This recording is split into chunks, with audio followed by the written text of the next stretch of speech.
قاہرہ میں خلیفہ کا انتقال ہو چکا ہوتا ہے، شبخون کے ذریعے مسلمان کمانڈر ان چیف بھی شہید ہو جاتے ہیں، اور اس وقت مسلمان فوج کی قیادت اور اس کا نظم ایک نئے سپہ سالار کے ہاتھ میں آتا ہے، جو بعد میں تاریخ میں رکن الدین بیبرس کے نام سے یاد کیے جاتے ہیں۔ اس صلیبی کیمپین میں موجود برٹش ریجمنٹ اور ٹیمپلر اور ہاسپٹلر نائٹس بھی لوئی کے بھائی کو مشورہ دیتے ہیں کہ پچھلی فوج کا انتظار کیا جائے اور ہم چند ہزار کے دستوں کے ساتھ منصورہ میں داخل نہیں ہوتے، لیکن بادشاہ کا بھائی انکار کر دیتا ہے اور خود اپنی فوج کو لے کے منصورہ میں داخل ہو جاتا ہے۔ مجبوراً ٹیمپلرز اور ہاسپٹلر نائٹس اور برٹش بریگیڈ اپنے کاؤنٹ کے ساتھ منصورہ شہر کے اندر داخل ہوتی ہے۔ بیبرس اس وقت تک مملوک فوج کو ری آرگنائز کر چکے ہوتے ہیں اور ایک کاؤنٹر اٹیک کی اسٹریٹجی بھی ڈیولپ کر لی جاتی ہے۔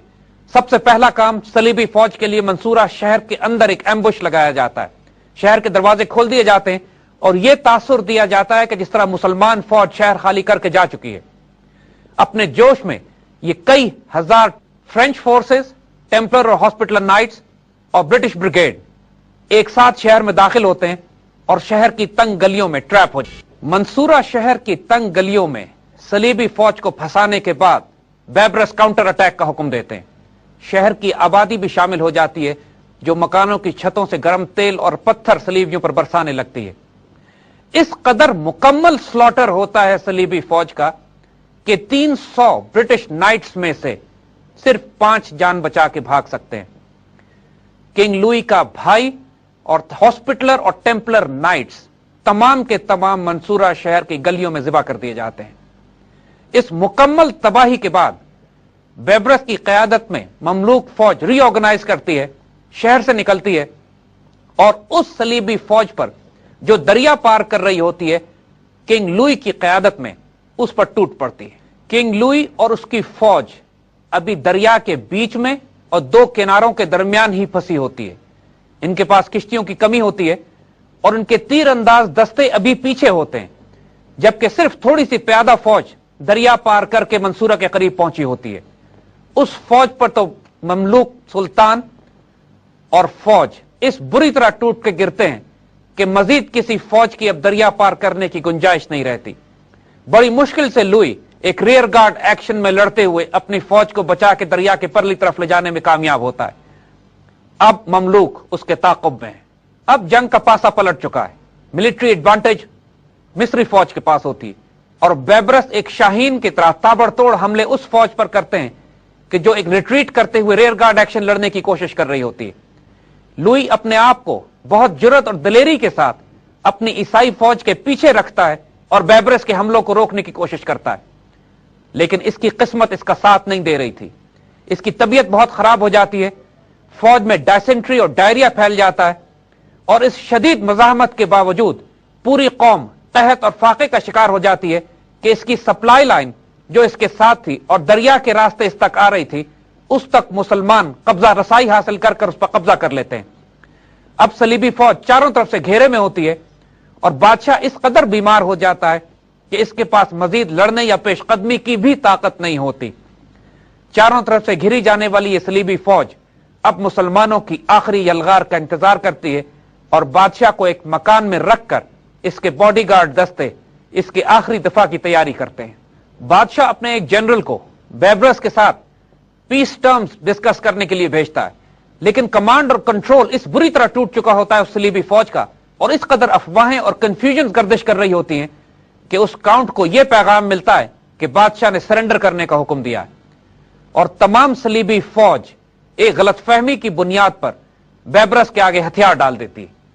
بادشاہ لوئی اپنے تمام جنرلز اور فوج کے ساتھ زندہ گرفتار کر لیا جاتا ہے۔ اب صرف ڈیمیٹا کا قلعہ صلیبیوں کے پاس رہ جاتا ہے اور بادشاہ لوئی کی ملکہ اپنے تھوڑے سے نائٹس کے ساتھ اس قلعے کی حفاظت کے لیے رہ جاتی ہے۔ مگر مسلمانوں کی مشکلات بھی کم نہیں تھیں۔ قاہرہ میں سلطان کے قلعے میں بار بار بغاوت ہوتی ہے اور سلطان قتل بھی ہو جاتے ہیں اور اس کے بعد یکے بعد دیگرے کئی سلطانوں کو بٹھایا جاتا ہے۔ اس ساری کنفیوژن کے دوران بالآخر ایک مملوک اپنے آپ کو سلطان ڈکلیئر کرتے ہیں اور ایوبی ڈائنسٹی کا خاتمہ مصر سے کر دیا جاتا ہے۔ اب بادشاہ لوئی مجبور ہوتا ہے کہ بہت شرمناک شرائط پر مسلمانوں سے معاہدہ کر لے۔ ان شرائط کے مطابق